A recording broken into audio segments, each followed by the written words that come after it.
DCA. Welcome everybody. Today is December 15th and we are at the DCU Center and today's panel is the Doc and Jocks, and what a pleasure to be here in Worcester, Massachusetts.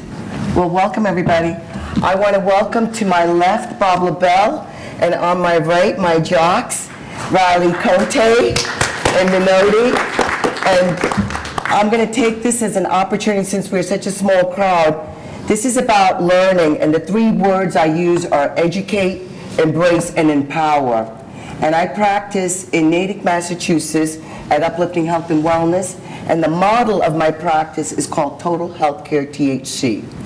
So this is about the whole person and incorporating cannabis as a tool to making our lives better and improving our quality of life at the end. So I want to start with my very end on the very right and introduce Viondy and have him tell a little bit about who he is and how he's involved in the cannabis industry. What's going on, guys? I'm Viondy Merisma. I'm a Waltham native. I used to play professional football. I also played collegiate basketball. D2 guy, small school, AIC. Go Yellow Jackets, up in Springfield, Mass. I've been really into cannabis since, honestly, freshman year of college. That's when I first actually went into a grow room, and after that kind of was that was it right there. Right now, I am the owner, co-owner of the Green Torch, which is a micro-business applicant. We are very patient-oriented. We are Korean natural farmers. If anyone doesn't know what that is, that's basically the use of microbes and basic mycology. And yeah, first generation American from a strict Haitian household where cannabis is viewed as worse than any opioid known to man. And I'm just trying to break that stigma, man. There's so many beneficial benefits to this plant, to this medicine, and I'm just honored to be here, man. Honestly. Thank you so much.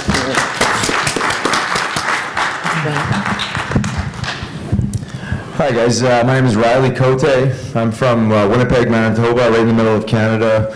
And my background is in hockey. I played youth hockey and junior hockey in Canada and eventually turned pro at the age of 20 when I started taking on a different role in hockey when I was landed up being an enforcer in hockey. And it's when I really started understanding cannabis from a therapeutic and medicinal standpoint that really helped me with my anxiety and sleep going into the next night knowing I was going to fight. And I landed up playing 8 years pro and finally finding my way to the NHL. I played for the Philadelphia Flyers for 4 seasons, and I retired at the age of 28 with a laundry list of injuries, collateral damage from fighting, and the whole bit. And that's when I really kind of was at a crossroads in my career, obviously, and then in my life. And I started kind of evaluating the things I was doing, the behaviors, the daily behaviors and patterns that I was living by. And I realized that a lot of the things I was doing were really destructive for my physical health, but also my mental health and spiritual health. So I kind of decided to make a lot of changes and go on this more holistic path and started researching natural medicine, Eastern and Ayurvedic medicine, and started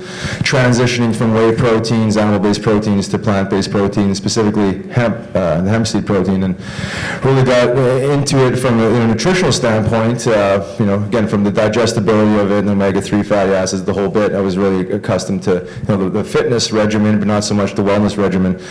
And as I started learning about the prohibition of hemp and prohibition of cannabis and the major uses of hemp and cannabis throughout history, it just created this immediate passion for me, and I started a nonprofit back in 2010 called the Hemp Heals Foundation. Eventually my advocacy efforts turned into a group I helped co-found a few years back called Athletes for Care, and landed up using my platform as an athlete, the sports platform, to normalize cannabinoids through sports. So I'm in the business of cannabis. I'm involved in 2 different startups. I have a hemp-derived CBD company out of Pennsylvania and Colorado, and I just, my whole thing is just speaking truth and tying in cannabis into more of a proactive and preventative way of life versus so reactive. Yes, it is reactive medicine, but I think there's a whole other conversation about, using cannabinoids on the front end of it, whether it's microdosing, wherever have you, but, taking care of the human body, mind, and spirit, naturally with this plant. So I appreciate you guys coming here today, and I'm happy to be here.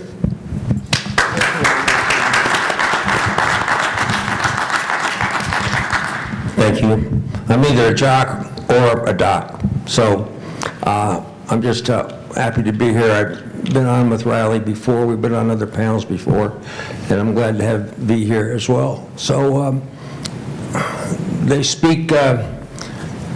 all speak a different language than I do, and the same with you guys. I'm over the line. In other words, I'm 2 years older than baby boomers. So my generation, which was pretty much a lost generation, is, if we get into pot, it was purely an illegal effort, really crossing the line, really having to hide, really feeling guilty, doing all those things that were totally unnecessary.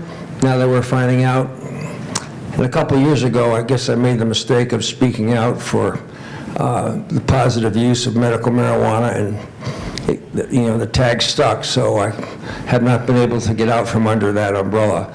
But I'm happy about it. I understand as best I can the science behind it. Thanks to the doctor here. We've been together for a couple of years at least, and talked about many of these things. This is a very complicated subject in a lot of ways, from growing to, as long as I'm not telling you anything you don't know, from growing, from the different brands, the different things that you get out of it. I mean, the knowledge is endless when it comes to cannabis, and that's why the plant is so remarkable. It just doesn't stop giving. It scares the hell out of people because nobody can really control it. But I'm happy to be here, just if for no other reason than to actually learn something, which is always the case when I'm with her. So this is an opportunity to understand that there's an athlete in all of us, is how I look at it.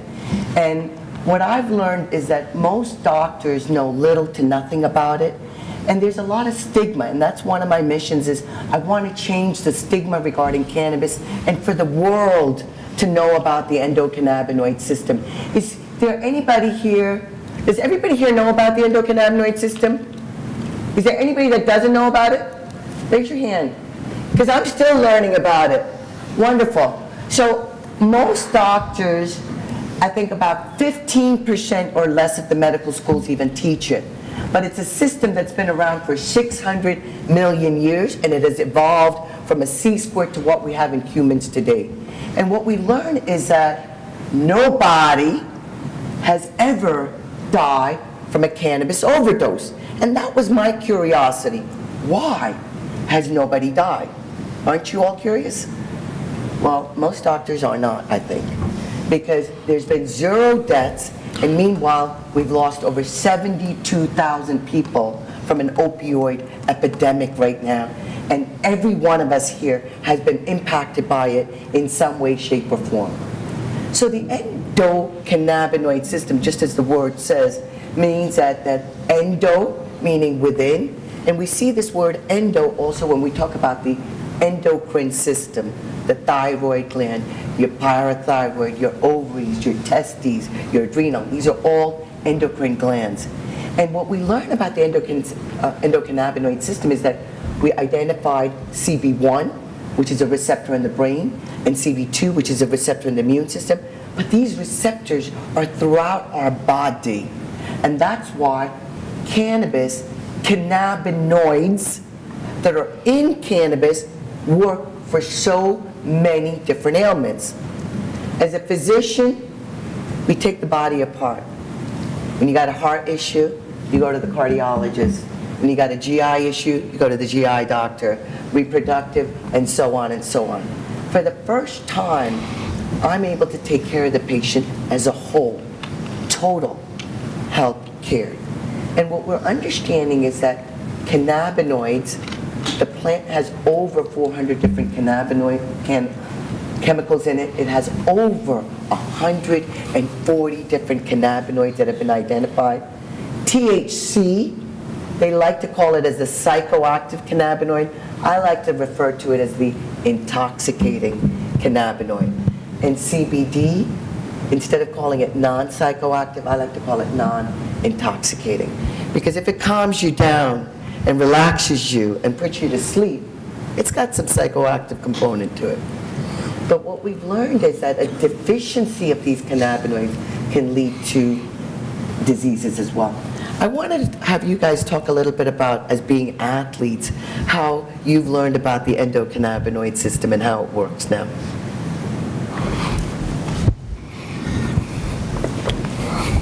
So, well, after a tour-a-day, let me tell you, after a tour-a-day, when camp hits and, you know, everyone's blood's boiling and, you know, you're waking up at 6 a.m., you know, gotta get your breakfast, then you go to your meetings, and then, you know, you do your first lift, and then you do your first practice, then you're like, whoa, okay. my body's kind of feeling it right now. And then, you know, you shower up, you know what I'm saying, you stretch, you shower, you know, you eat, you go to another meeting, then, you know, you go through a walkthrough. Well, while you're going through a walkthrough, you're saying, damn, I stretched, but whew, my joints, man, my joints are just killing me. My joints are killing me. Now, let me tell you, if I could have used just a THC product, if I could have used a solve. You know, me personally, my group, the Green Torch, we like to derive most of our products from the RSO, which is Rick Simpson oil, full extract cannabis oil. And if you tell me I could have used that on my knees, if you tell me I could have used that on my hip flexors, my IT bands, my hamstrings, my calves, the recovery process would have been that much quicker. And, you know, now, you know, I'm washed up now, you know what I'm saying? I play in some, you know, some men's leagues, some basketball men's leagues and stuff. But let me tell you, you know, they're always like, yo, V, why are you always putting these creams on? I'm like, because I feel like I'm 22 again. You know, I'm only 27. I'm not saying I'm super old. Yeah. You know, but when it comes to like, yo, you know, in the sports world, man, after every year, you know, banging your body, you know, it gets really bad, you know. But seriously, guys, if you're telling me I could use the RSO while, you know what I'm saying, while I was competing professionally, if a lot of athletes, I'm the same me, you know what I'm saying, I'm you know, like, I was okay, I guess, but I wasn't, you know, I'm not a Hall of Famer, I'm not, you know, wasn't a Pro Bowler, you know what I'm saying, but let me tell you, it works wonders. It works wonders, it works wonders, it works wonders. And, you know, this is the thing that we're looking at is prevention as well. Yeah. And as, Riley, you want to talk a little bit about the neuroprotective? Oh, that's right. My bad, bro. Yeah, no worries.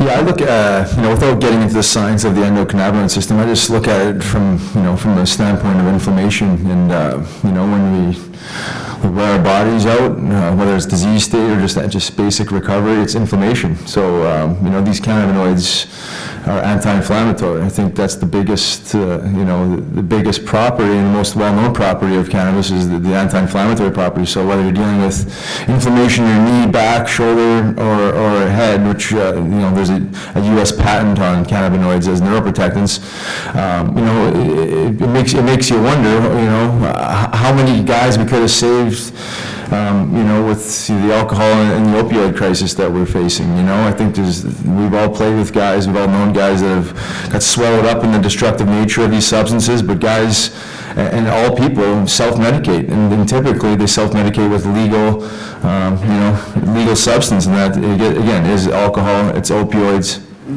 sleeping pills, muscle relaxers, the whole bit, and so many guys have gotten swallowed up with that destructive cycle. So I think, you know, cannabis is anti-inflammatory, when you remove inflammation, pain generally decreases, helps with anxiety, you know, calms the nervous systems, promotes rest, sleep and it protects the brain. So, coming from an athlete's perspective, it's brilliant. And the common man is an athlete. Dr. Uma said it. Everybody's got to wake up in the morning and do their job and live and provide for them and their family. So the more you can help with the information, the more you can manage your pain sustainably, manage your anxiety and your depression that lands up going that way if you don't manage it, and sleep, which is the spine of the recovery process. It's it's a perfect it's the perfect plan, and you don't have to go outside and find Tylenol 3 and muscle relaxers and all these different things that affect your liver and you create major dependency. So again, I think what the athlete puts themselves through is just an extreme version of what the average person puts themselves through. So it's just it just seems so obvious from our perspectives because we've seen so much destruction, as you probably all have, with somebody or a family member with these legal destructive vices. So to me, it's the future of sports medicine, sports recovery, and obviously the future of medicine. Seems like Canada's a step ahead of us. They are. They know what's up. And it's interesting, in Canada, they've had a 12-year medical program, federally legal, and most Canadians don't even know about it. It's kind of one of those things that it's, even the recreational program, it's like, it's legal, but it's not really, you can't advertise, you can't promote it, doctors don't, promote it. So it's still a huge, element of education that needs to be done because we're still stuck in this era of prohibition.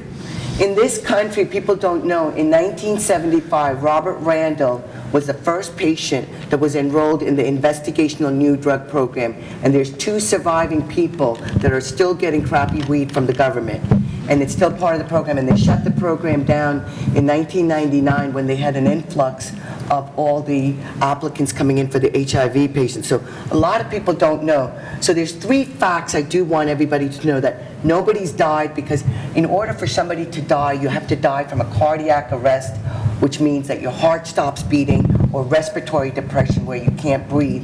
And that's why people are dying from overdoses, because people are combining medications. And you mentioned alcohol, which is so accepted in our society, and yet people are not told. And this is a message that doctors are not telling their patients, and I'm telling all of you guys. If you are on a prescription medication, even over the counter, you have no damn business mixing alcohol with it, period. I'm saying that very clear and loud to people. Do not mix alcohol with these medications, because they will kill you. Because the people that are dying are not dying with intention, they're unintentional deaths, meaning they did not plan to die, and they died unknowingly. So it's very important. And also what's important is that in this country, doctors were having the liberty to prescribe this medicine. Today, I don't have that liberty because it's in Schedule 1 along with heroin, LSD, and ecstasy, meaning that the government of the United States of America states that there's no medical use, no medical research, and a potential for abuse. And meanwhile, as Riley said, they have the patent number 6630-507. I'll repeat that again. Patent number 6630-507, issued on October 7, 2003, which means this year marked 15 years that the government has known about it as an antioxidant and neuroprotectant, part of aging and part of inflammation. Every one of us, no matter where it is, if it's your skin, we call it dermatitis. If it's your joints, it's called arthritis, appendicitis. It's some freaking itis. Itis means inflammation. And inflammation has to be brought down, and prescription meds can be reduced by cannabis as a first-line option and not the last resort, is what Dr. Uma says now. Okay, so when will it no longer be Schedule A, now that Jeff Sessions is out the door? There must be somebody behind him that knows a little bit more about it than he did. I just have a couple quick stories to tell. And one of my favorites was that it might have been 1974, 75, around there. We were called to the Weston Police Department because they had a package that was sent to a Boston athlete. Actually, it was Robert Parrish, who was caught getting a FedEx package from Los Angeles that was basically pot, and back in back then, when it went to the police, I had to go cover the stupid story. Back then, it wasn't a stupid story. Back then, it was like, oh my God, you know, they're all going to hell.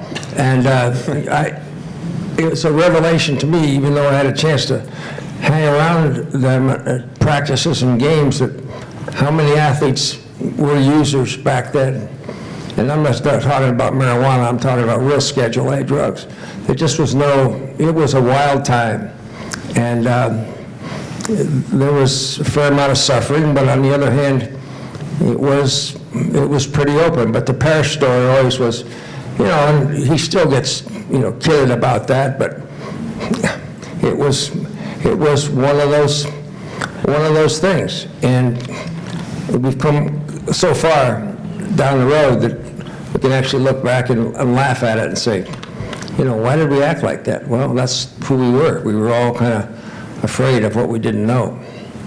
How many people in your age group are using it now, Bob, that you know about? I hope everybody. I know one thing. I have 3 kids over the age of 21, and every one of them can roll a joint much better than I can. And it's not that I don't encourage them, I just, hey, it's your life, you know, you just have to understand what's up, what's good, what's bad, and what works and what doesn't work, and just don't be stupid.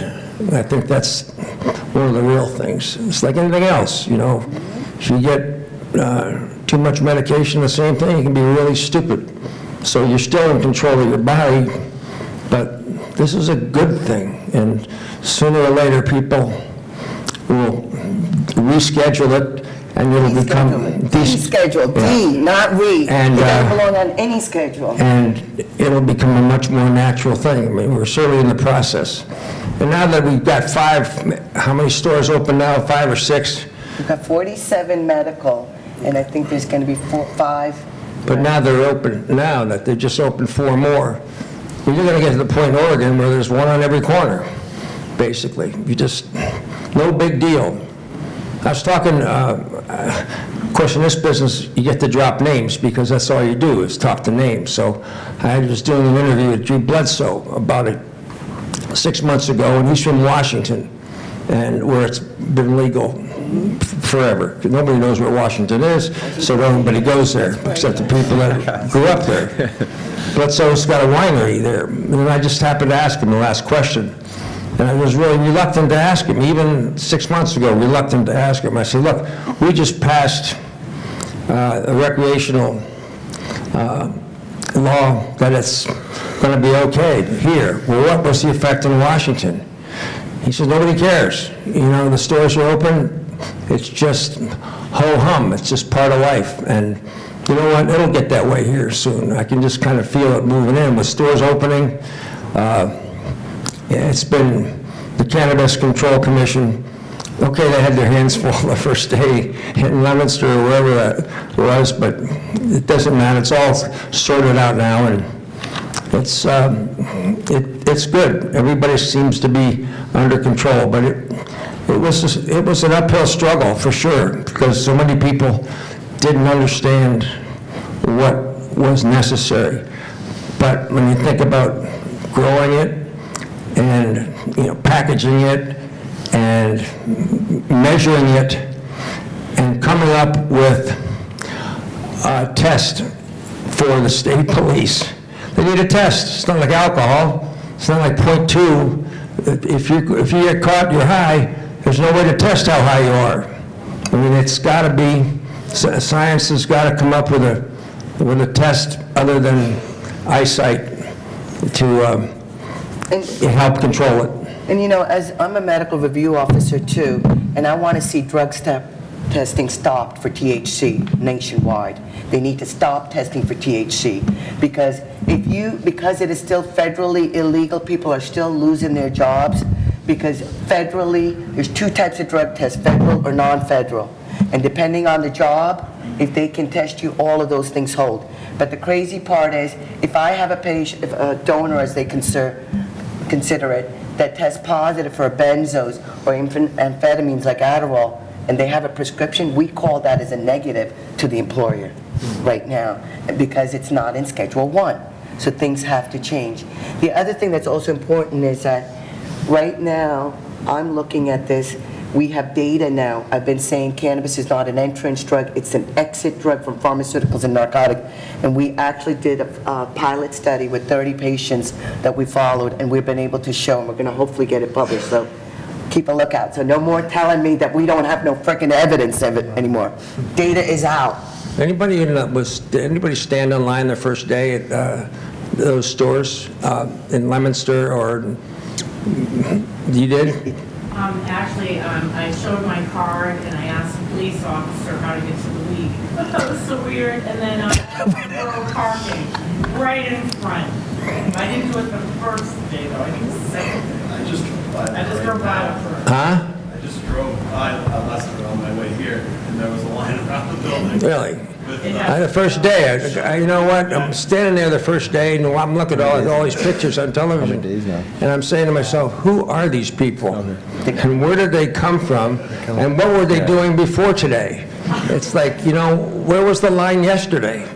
You know, what was satisfying them yesterday? Because, you know, like, where did they come from? Just Yes. out of Thank the God. Shire, you know? Or the liquor store, right? not scared anymore. No, that's true, they came out of the woods. Construction workers in Massachusetts, anybody with an hydraulics operator's license that operates heavy equipment or drives a commercial vehicle Yep, has to have a DOT. yep. I am a recovered opiate addict. I can't get cannabis medically because I'll fail, they'll pull my medical card. And- I'll lose my operator's Yep. license, my CDL license, my life, the way I support my family.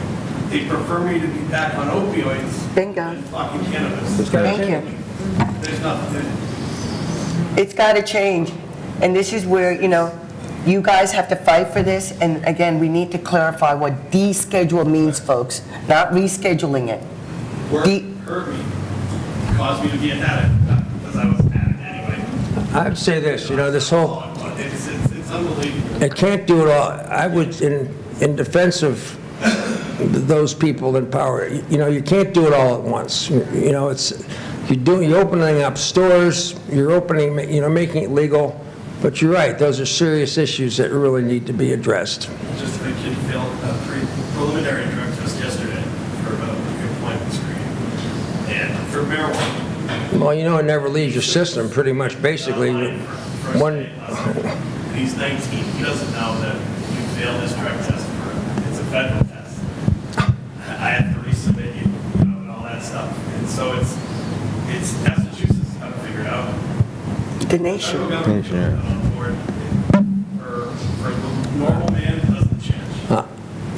and this opinion may not be worth it or welcome, but I doubt that the present federal government's going to figure it out either. But they're ready to create another drug out there, though, and they say we're helping.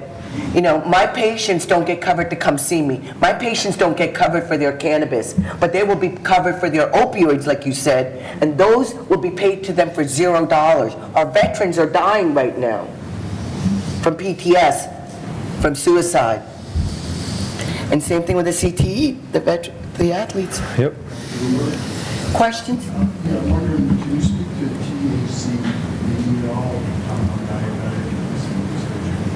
Absolutely. So understanding that the cannabis plant has over 140 some odd different cannabinoids. THCV, as he mentioned, is also very important to understand. When you talk about that drug testing, when we do a P test, if you have positive for THC and we ask the patient, the donor, show us proof, and some people can have a prescription for Marinol. And if they have a prescription for Marinol, that will test positive for THC.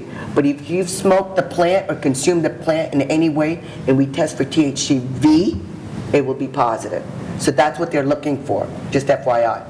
And to answer your question about THCV, what we're understanding is that why cannabis is helping our diabetic patients, right? Because what I'm seeing is their hemoglobin A1Cs are dropping because you mentioned it. Bingo, inflammation of the pancreas, inflammation of the joints, everything, inflammation is brought down, therefore it affects our diabetics to decrease the pancreas's inflammation, therefore improving your diabetes. Questions? How many of you guys are athletes out there that have ever had a concussion? And this is another thing that's, do you want to talk about a little bit about CTE? Sure, yeah. Yeah, one of the things I didn't mention, so when I got first into cannabis, or mainly the hemp side of things, after the nutritional stuff, I started learning about non-psychoactive cannabinoids, specifically the CBD molecule, and understanding the patent on it, and that whole bit, and I started using CBD oil to really kind of mitigate and minimize the long-term effects of my previous life, which was getting punched in the face for a living. So, you know, I mindfully did it.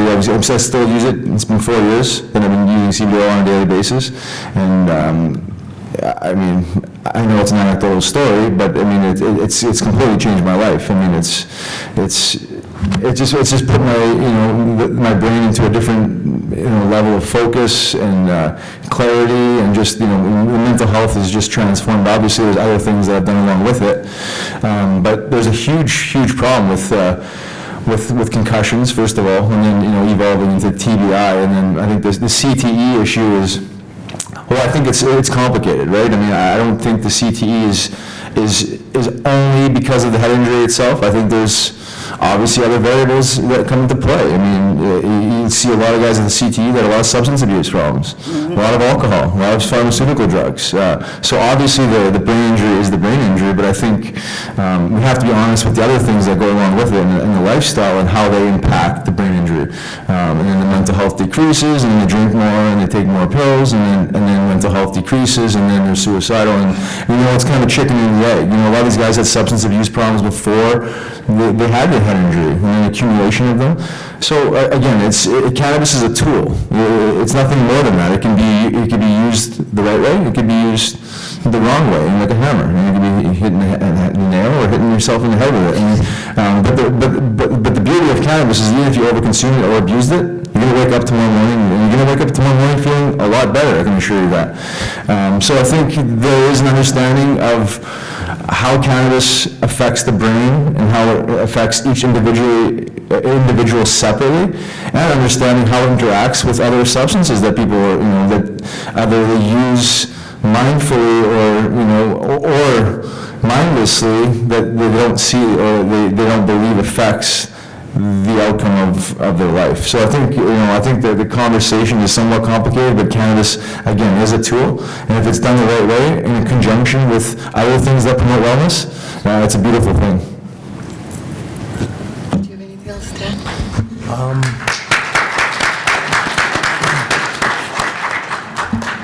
And I'm not gonna lie, Rob, you kind of killed that. But I mean, as a grower, well, first of all, I just want to let you guys know something. Know your grower. Yes. I'm gonna keep pounding that in. Know your grower. It's just like, it's literally like, all right, if you go, I don't want to use alcohol but all right, I'm gonna use it as an analogy anyway. All right, so like, you go to the bar, right? You can get the cheap house special, the house shot, or you can go fine wine. You know what I'm saying? You want something exclusive. You want something that someone took their time into their diligent time into taking the time into processing this whole plant. Okay? And that comes into, like for us, for the Green Torch, we make our own ferments. Like, everything is from scratch. So we use what nature gives us in that area. Because, like, if you want to use that, is for, just for the betterment of the plant in that environment. You want to use what nature is giving in that environment, so that, if it gets too cold, like, I'm from Mass. Like, if my room gets too cold, I'm not that worried, just because the micro-species that are living in that plant, that are thriving in that plant, is used to that cold. You know what I'm saying? Like, it gets so deep that honestly, not people really don't understand that, but guys, please do your research. Okay, Chris Trump on YouTube is honestly a great reference. He breaks everything down to you in the most simplest ways. Okay, but yeah, guys, seriously, know your grower, and that's really all I can really say. And you know, you bring up the point of what I'm saying also is that safety first, do no harm. You know, as a physician, we say do no harm, but I'm saying safety first, do no harm when it comes to this plant. Mainly because if the plant is contaminated and it is grown in soil that is contaminated with heavy metals, and then you grow it with water that is contaminated with things, that's what the plant's end product Yeah, is. chelated And then salts. We are concentrating these products and then we're inhaling it. A plant that's killed nobody, please don't let it be a poison. Right. And it is being consumed in so many ways. I'm not crazy about this vaporization stuff. I'm all about inhaling the flower as long as the flower is clean. And I don't use the word dose. I use the word servings because I look at this as food, folks. I look at this as a plant. And I've said this before, every plant is not identical every time. Like a strawberry, it doesn't have the same number of seeds in it. Just because you get a pint of strawberry, it doesn't have the weight that it did the last time. So concentrations of the plant can vary, what it's made up of. So learn to read the labels, and right now we don't have standardization. It's a guesstimation, it's a good guesstimation, but we're not there yet. We do need standardization. And the 3 rules Dr. Uma says is always start out by hydrating before you medicate. Always start out low or very low and slow with food, because if you don't have food on board and you take cannabis, you can get a little hypoglycemic and it can make you jittery and anxious. And always make sure that you can journal. And the word is titrate, not dose. Okay? Thank you, guys.